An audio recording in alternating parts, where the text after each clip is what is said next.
UP revenue code 2006 में हमने आपको पढ़ाया how many kinds of the tenure provided in UP revenue code. UP revenue code में कितने प्रकार के टेन्योर हैं? ये 4 प्रकार के टेन्योर आपने देखा, जिनका नाम था शॉर्ट नेम। पहला था BTR, bhumidhar with transferable right. दूसरा था BNTR, bhumidhar with non transferable right. दूसरा ये था, पहले में सेक्शन 74 और 75। चलिए, तीसरा आपने पढ़ा आसामी, और चौथा आपने पढ़ा government Lesi. There are 4 kinds of the tenure holder under the UP land revenue code, अर्थात उत्तर प्रदेश राजस्व संहिता में 4 प्रकार के भूमिधर हैं, जिनका नाम था भूमिधर विद ट्रांसफरेबल राइट, दूसरा था भूमिधर विद नॉन ट्रांसफरेबल राइट, तीसरा था आसामी, और चौथा था गवर्नमेंट लेसी। इनके साथ सेक्शन भी रिस्पेक्टिवली एकदम साथ 74। पहला था 74 में इनका क्लासिफिकेशन था। जो यहाँ पर क्लासिफिकेशन इनका था वो इनका वर्ग क्लासिफिकेशन जो है वो 74 में दिया था। फिर इनका था पहला अंडर सेक्शन 75, दूसरा था अंडर सेक्शन 76, और तीसरा था अंडर सेक्शन 78 और अंडर सेक्शन 147। ये 4 प्रकार के भूमिधर आपने पढ़ा। एचजीएस में इनको पूछता कितने प्रकार के टेन्योर होल्डर वहाँ पर हैं। इन भूमिधरों के बारे में फिर इसके बाद आपने पढ़ा था हु इज बीटीआर, इन भूमिधर विद ट्रांसफरेबल राइट में कौन कौन हैं। उसमें आपने पढ़ा था जो इस अधिनियम के पहले थे वो लोग, और जो वर्तमान में ज़मीनें खरीद लें वो लोग आएंगे। ये 2 कैटेगरी आपने मूल रूप से पढ़ा था। या किसी से दान प्राप्त कर ले, एडवर्स पोजीशन से ज़मीनें प्राप्त कर ले। फिर आपका आया bhumidhar with non transferable right under 76। इसमें आपने पढ़ा था कि अधिनियम के पहले जो लोग BNTR थे, एक तो वो हो गए थे। अधिनियम के बाद जो BNTR बनाए गए वो थे विनोबा जी का आंदोलन 1952 वाला था। उस आंदोलन में जो ज़मीनें विनोबा भावे ने ली थी, उस भूमियों को जब आवंटित किया गया वो लोग थे। सीलिंग एक्ट के तहत जो ज़मीनें ली गई थी उनको जिनको दिया गया वे थे, इत्यादि। यहाँ आपने उनको पढ़ा। आसामी के बारे में आप जानते हैं, आसामी कोई इंडिपेंडेंट टेन्योर होल्डर नहीं है। ये आसामी या तो आपका आसामी होगा यानी भूस्वामी का आसामी होगा, और फिर या तो वह LMC का आसामी होगा, या तो LMC का आसामी होगा अर्थात लैंड मैनेजमेंट कमेटी का, गांव सभा का, या तो फिर आपका आसामी होगा। जो ज़मीनें आप कपड़े धोने के बदले बर्तन धोने वाले को, हल चलाने वाले को देते हैं, उसके बदले में जो आपकी सेवाएं करता है वही आसामी कहलाए। गवर्नमेंट लेसी वे हुए जो गांव में ज़मीनें खाली पड़ी थी, ज़मीनों को छोड़ करके सरेंडर करके लोग चले गए थे। उन ज़मीनों को जब गवर्नमेंट ने ले लिया, ले करके 9 ईयर के लिए पट्टे पर दे दिया, 9 वर्ष के लिए पट्टे पर दे दिया गया, और जिनको दिया गया उन्हीं का नाम है गवर्नमेंट लेसी। यहाँ तक आपने पढ़ा। आज इसके बाद हम पढ़ाने जा रहे हैं आपको जो BTR है, इसको कितने प्रकार का राइट लैंड रेवेन्यू कोड जो बनाया गया है उत्तर प्रदेश राजस्व संहिता में, इसको कौन कौन से राइट दिए गए हैं, आज उस पर काम करने जा रहे हैं। वो राइट आप नोट करिए। आप उस राइट को नोट करिए।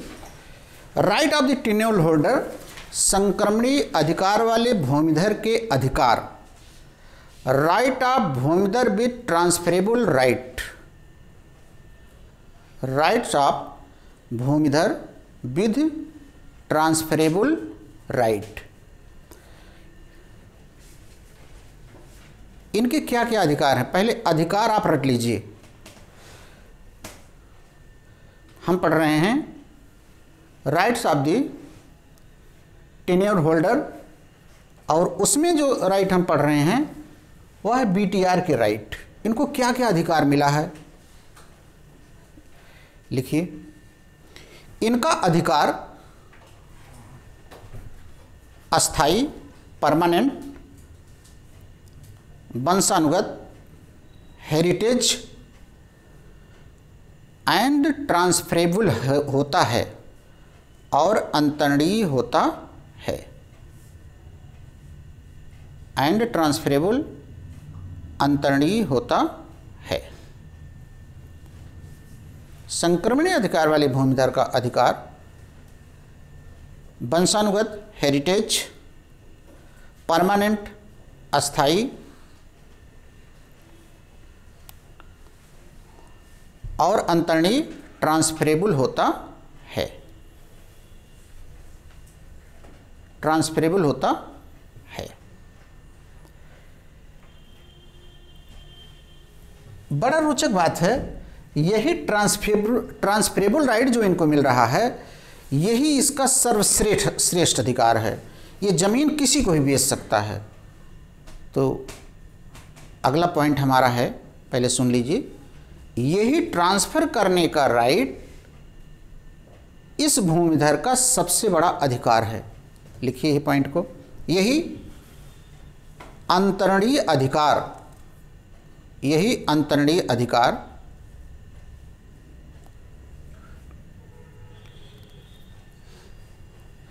इसे अन्य जोतदारों से अलग करता है, अन्य टेन्योर होल्डर से अलग करता है।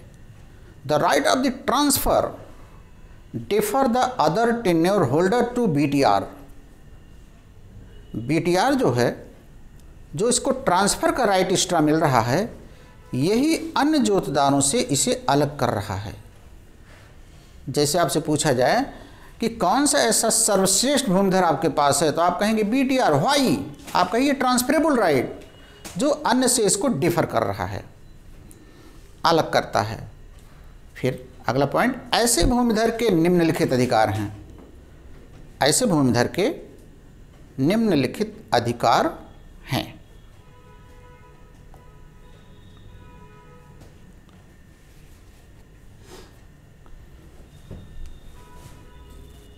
नेहा, आवाज जा रही है?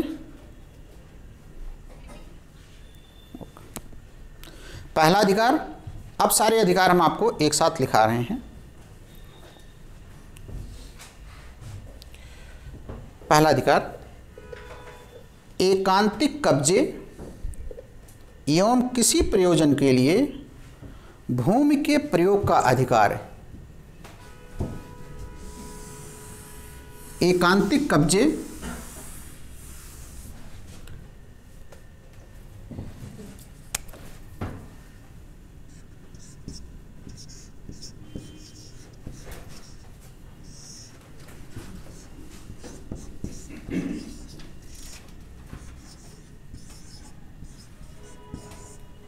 एकांतिक कब्जे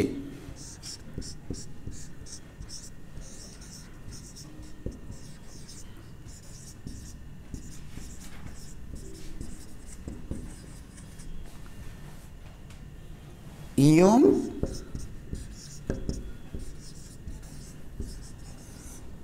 किसी प्रयोजन के लिए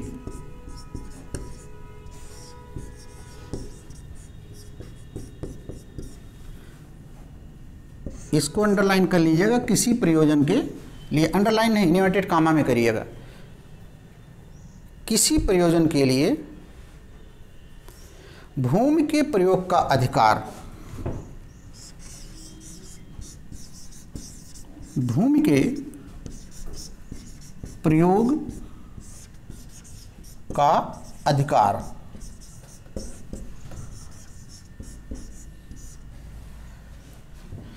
exclusive possession and use of land for any purpose, ये सबसे इंपॉर्टेंट है। यही अभी हम आपको व्याख्या करके बताएंगे। यही है किसी प्रयोजन का मतलब आपको बताया था। आप मिट्टी निकाल सकते हैं, कोल्हू लगा सकते हैं, कंडे उपले लगा सकते हैं, जानवर बांध सकते हैं, मेला लगवा सकते हैं, कुछ भी करिए आप, क्योंकि आपको एक्सक्लूसिव पोजीशन है। एक्सक्लूसिव का हिंदी आप देख रहे हैं, एकांतिक अनन्य कहा जाता है। आप कुछ भी कर सकते हैं, उस पर गवर्नमेंट का कोई रोक नहीं है। तो पहला राइट हो गया एकांतिक कब्जे का अधिकार और किसी भी प्रयोजन के लिए भूमि के प्रयोग का अधिकार। अंग्रेजी ये वर्ड जरूर लिख लेना, एक्सक्लूसिव पोजीशन, क्योंकि और सब की आपको पता है, लेकिन एक्सक्लूसिव का मतलब नहीं समझ पाएंगे। एक्सक्लूसिव का मतलब ही यही होता है, आप कुछ भी करिए, उस पर कोई भी रोक आपको नहीं है। एक्सक्लूसिव पोजीशन आपको दिया जाता है। जैसे अगर खेती करने के लिए ज़मीन आपको सरकार ने दी है, तो चाहे आप ट्रैक्टर से करिए, चाहे आप बैल से करिए, चाहे आप अपने हाथों से खेती करिए, इस पर कोई रोक नहीं है। लेकिन खेती ही करना है, दूसरा काम नहीं कि अब खेती की ज़मीन पर आप प्लाट बना करके मकान बनवा दें। एक्सक्लूसिव मतलब उससे संबंधित कुछ भी आप कर सकते हैं, इसी को एक्सक्लूसिव पोजीशन कहते हैं। दूसरा राइट, इसका दूसरा राइट घोषणा प्राप्त करने का अधिकार, राइट टू गेट डिक्लेरेशन, घोषणा प्राप्त करने का अधिकार, घोषणा प्राप्त करने का अधिकार, राइट टू गेट डिक्लेरेशन,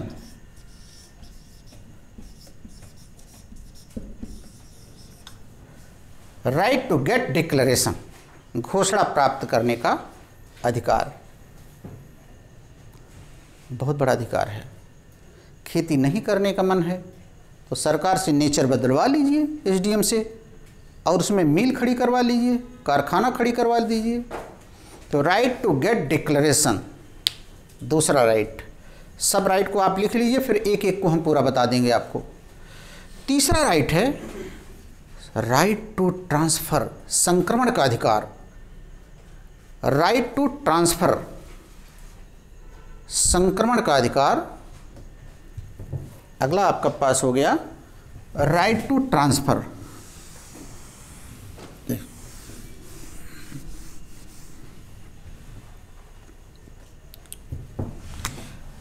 तीसरा अधिकार आपका हो गया right to transfer, right to transfer of the land, चाहे ट्रांसफ़र करिए चाहे लैंड करिए, कोई मतलब नहीं।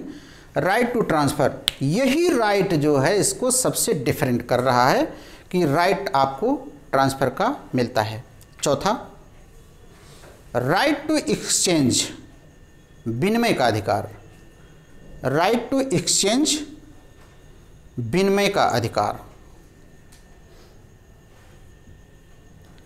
राइट टू एक्सचेंज, विनिमय का अधिकार। तो चौथा आपका हो गया right to exchange.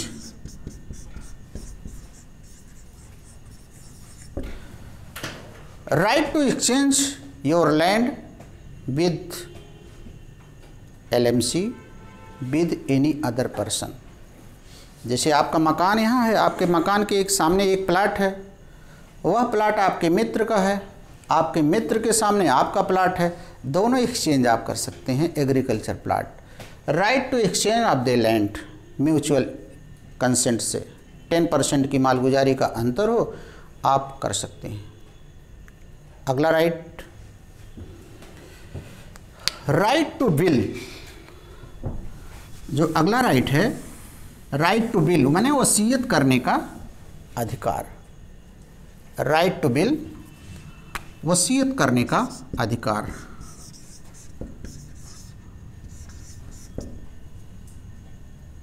Right to will, वसीयत करने का अधिकार। आप वसीयत भी अपनी ज़मीन का कर सकते हैं, लेकिन ध्यान रखना वसीयत का अधिकार केवल एक ही व्यक्ति को मिला है, वह है बीटीआर, और किसी को नहीं है। ध्यान रखना 4 भूमिधर हैं, only BTR has right to will, no any other tenure holder. हमेशा हमेशा के लिए याद रखिएगा भाई, जो ट्रांसफ़र कर सकता वही तो वसीयत करेगा, बाकी कैसे करेंगे। ये तो ऑलरेडी क्लियर हो गया। Right to will of the land have only the BTR, केवल बीटीआर ही ट्रांसफ़र कर सकता है, दूसरे लोग ट्रांसफ़र नहीं कर सकते हैं। छठा right, right to sue for division of the land, right to sue for partition of the land. Division के बाद पार्टीशन वर्ड लिखिए। विभाजन कराने के लिए वाद लाने का अधिकार, right to sue for partition of the land. ये गांव में भी चलता है, समझौते से लगभग बंटवारे होते हैं गांव में, लेकिन अगर समझौता नहीं हो पा रहा है तो आ जाइए भाई। विभाजन कराने के लिए वाद लाने का अधिकार, right to sue for partition. ये 6 अधिकार इस भूमिधर को दिए गए हैं, ये 6 अधिकार इस लैंडलॉर्ड को दिए गए हैं। अब इन्हीं 6 अधिकारों को वो पूछता है सिविल जज के एग्जाम में कि संक्रमणीय अधिकार जो प्रश्न बनता है, हम आपको बता रहे हैं, उत्तर आपकी कॉपी में है। जो प्रश्न बनता है कि how many tenure holder provided under the UP land revenue code, तो उसका उत्तर आपके पास आ गया। फिर उसमें प्रश्न है कि कौन व्यक्ति संक्रमणीय अधिकार का भूमिधर है, हो जे बीटीआर, और इनके अधिकार बताइए। अब अधिकारों पर आ गए। पहला अधिकार इनका क्या है, जो आपने लिखा है पहला अधिकार, उसी पर हम आते हैं। वह अधिकार आपका है exclusive position of the land and use of the land for any purpose. किसी भी चीज़ के लिए उस ज़मीन का प्रयोग आप कर सकते हैं। आपको इसी की व्याख्या करनी है जो आपने वो किया अंडरलाइन इन्वर्टेड कामा में। किसी भी प्रयोजन का क्या मतलब है, किसी भी प्रयोजन का मतलब एक सांस में जितना लिख ले जाइए, अर्थात खेती भी कर सकता है, जमीन को परती भी छोड़ सकता है, बिना खेती के भी छोड़ सकता है, जानवर बांधने के लिए, कोल्हू गाड़ने के लिए, हम लिखा देंगे बीच आपको, आपका नोट्स नहीं तो गंदा हो जाएगा। जानवर बांधने के लिए, कोल्हू गाड़ने के लिए, कंडे उपले रखने के लिए, खाद रखने के लिए, मेले लगवाने के लिए। स्कूल नहीं बनवा सकता है, स्कूल नहीं बनवा पाएगा उस पर, क्योंकि स्कूल के लिए नेचर चेंज करवाना पड़ेगा फिर ज़मीन का। इन सब के लिए, कृषि पर्पज के लिए, सारी चीज़ों के लिए वह अपनी ज़मीनों का प्रयोग कर सकता है। इवन 12.5 एकड़ परती छोड़ सकता है, ज़्यादा नहीं छोड़ेगा, 12.5 एकड़ का वो अपना खुला छोड़ देगा। हम इसे परती, क्योंकि ज़्यादा छोड़ेगा तो योगी डांटेंगे, खेती नहीं होगी तो खाएंगे क्या उत्तर प्रदेश वाले। अधिक अन्न उपजाओ, अधिक अन्न उपजाओ के लिए अधिकतम खेती की जाए, बाकी ज़मीनें आपकी छोड़ी जाएं। तो पहले पॉइंट में आप नोट करिए, पहले पॉइंट, पहले राइट में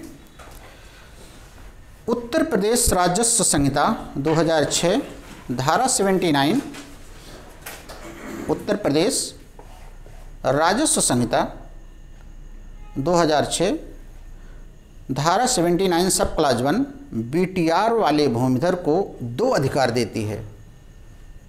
बीटीआर यानी भूमिधर विद ट्रांसफरेबल राइट, बीटीआर वाले भूमिधर को 2 राइट देती है, 2 राइट्स देती है, 2 राइट्स देती है। जो ऊपर आपने लिखा उसी में 2 राइट लिखा है, देख लीजिए, उसमें जो पढ़ेंगे उसमें 2 राइट उसी में है।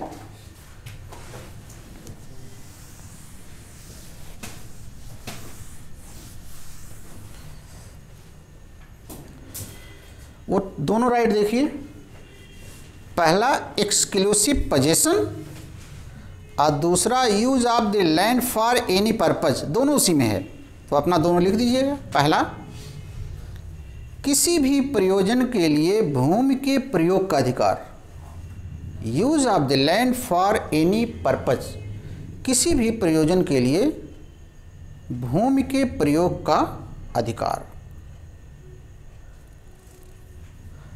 और सेकंड है, भूमि पर अनन्य कब्जे का अधिकार, right to exclusive position of the land, right to exclusive position on the land, भूमि पर अनन्य कब्जे का अधिकार। दोनों एक दूसरे से जुड़े हुए हैं। जब कब्जा नहीं करेंगे तो उस पर क्या करेंगे, कैसे मेला लगवाएंगे? मेला लगवा दिया, कब्जा आपको नहीं मिलेगा तो कैसे तहबाजारी वसूलेंगे?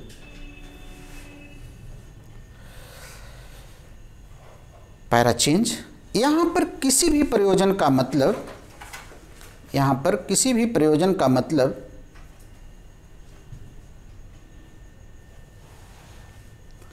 कृषि, एग्रीकल्चर, बागवानी, हॉर्टिकल्चर, पशुपालन, एनिमल हस्बेंड्री, जिसमें कुक्कुट पालन, मुर्गी पालन या मछली पालन, फिशरीज भी शामिल हैं। एग्रीकल्चर कृषि, हॉर्टिकल्चर बागवानी, एनिमल हस्बेंड्री पशुपालन, फिशरीज मछली पालन, यह भी इसमें शामिल हैं। इसके अलावा बाजार लगवाना, भवन बनाना,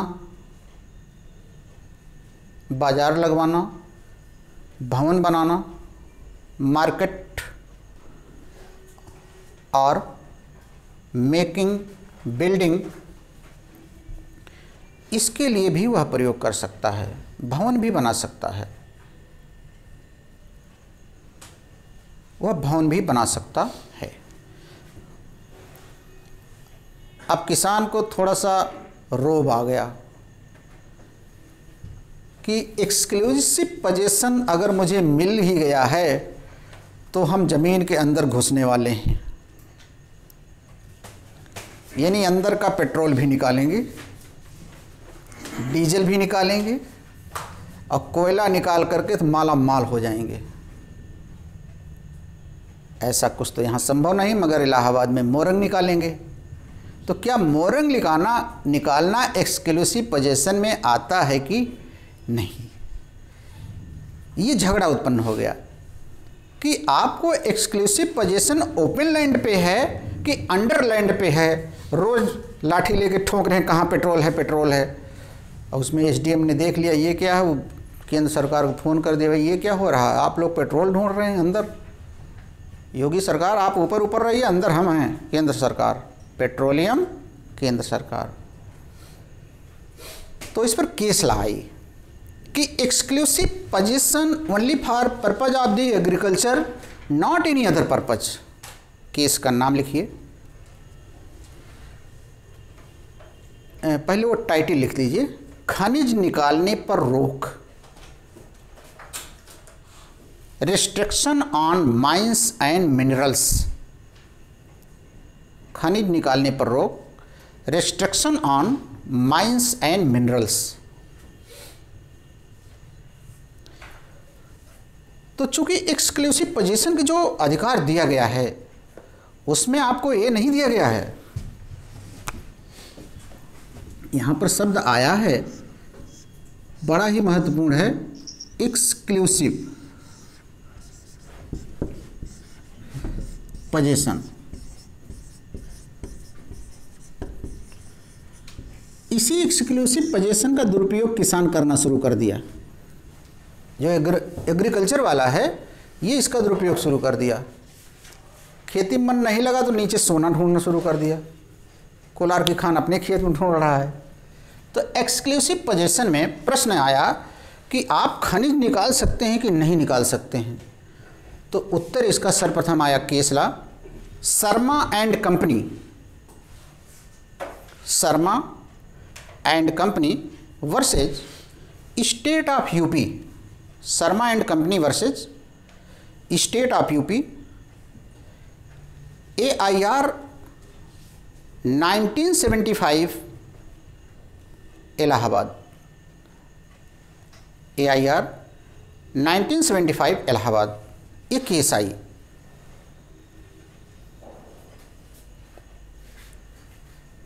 और इसी में कहा गया है कि लिखिएगा मत, पहले सुन लीजिएगा। टेन्योर होल्डर को केवल जमीन के ऊपरी सतह पर खेती करने का अधिकार है, जमीन के अंदर खनिज पर उनका अधिकार नहीं है। यह खनिज जो है ओनरशिप वाले का है। आपको तो लगान में खेती दी गई है, तो जमीन के ऊपर आपका अधिकार है, जमीन के अंदर आपका अधिकार नहीं है। ये डिसीजन आया। पहले जो अधिनियम था UPZA एंड LR एक्ट 1950, उसमें सेक्शन था 142, उसी सेक्शन में ये वर्ड यूज था और यही वर्ड अब वर्तमान में आ गया है सेक्शन 79 में। तो 142 की व्याख्या में इलाहाबाद हाई कोर्ट ने कहा था ऊपर तो आप हैं, नीचे आप नहीं हैं, नीचे आपका अधिकार नहीं। अगर दे देता अधिकार इलाहाबाद हाई कोर्ट के, रातों रात खेती होती बंद कर सब खोदने शुरू करते, कहाँ कहाँ पानी, कहाँ कहाँ ये है। तो नोट करिए, भूमिधरों को यह अधिकार नहीं है कि भूमिधरों को टेन्योर होल्डर को भूमिधरों को यह अधिकार नहीं है कि भूमि जिस वस्तु से बनी हुई है उसे ही निकाल लें। भूमि जिस वस्तु से बनी हुई है उसे ही निकाल लें। भूमिधरों को यह अधिकार नहीं है कि भूमि जिस वस्तु से बनी हुई है उसे ही निकाल लें। भूमिधरों को भूमि उपयोग का अधिकार है, भूमिधरों को भूमि उपयोग का अधिकार है, किंतु भूमि के खनन का स्वामित्व राज्य में निहित है। किंतु भूमि के खनन का स्वामित्व राज्य में निहित है। खेती आदि करने का जो है वो राज्य में है।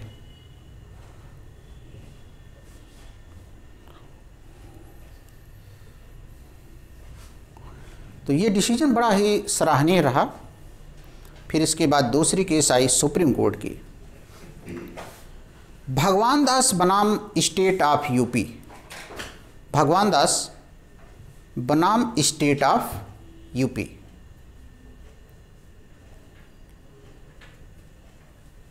उन्नीस सौ 76 supreme court, 1976 supreme court.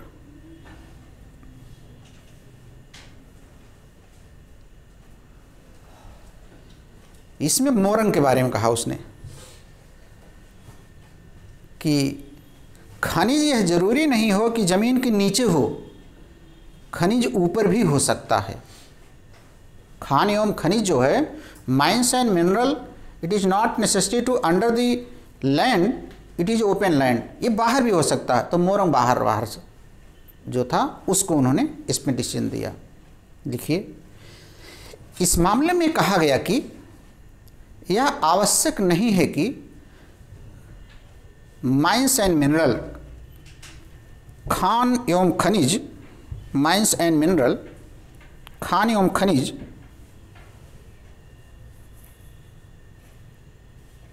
Khan एवं खनिज जमीन के अंदर हो या जमीन के ऊपर भी हो सकता है। यह जमीन के ऊपर भी हो सकता है।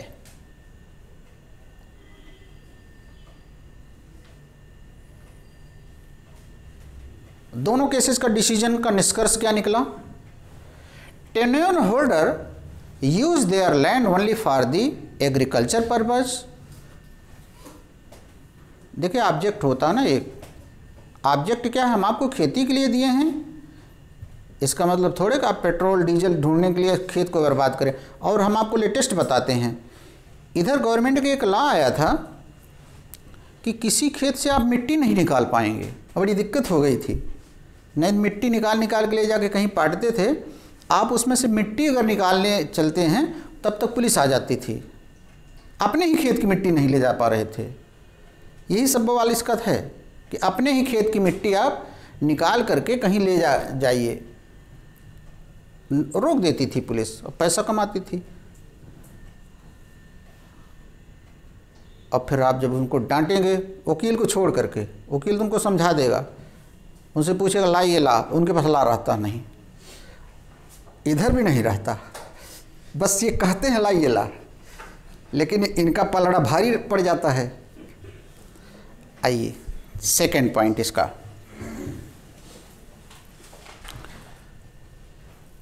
आप लिखिए आगे। पहला पॉइंट आपने लिखा exclusive possession of the land and use of the land for any purpose.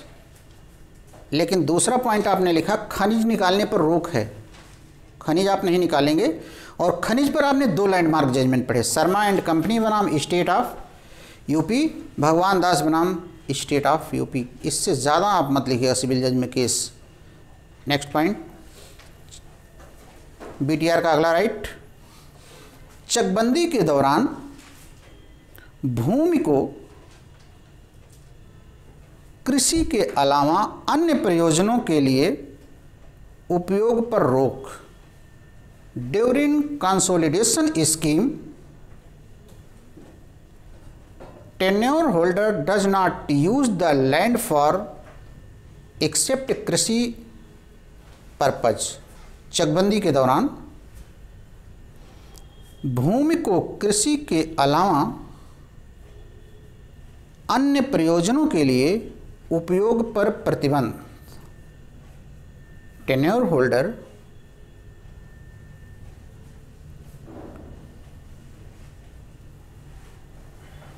use their land only for the agriculture purpose during the consolidation scheme।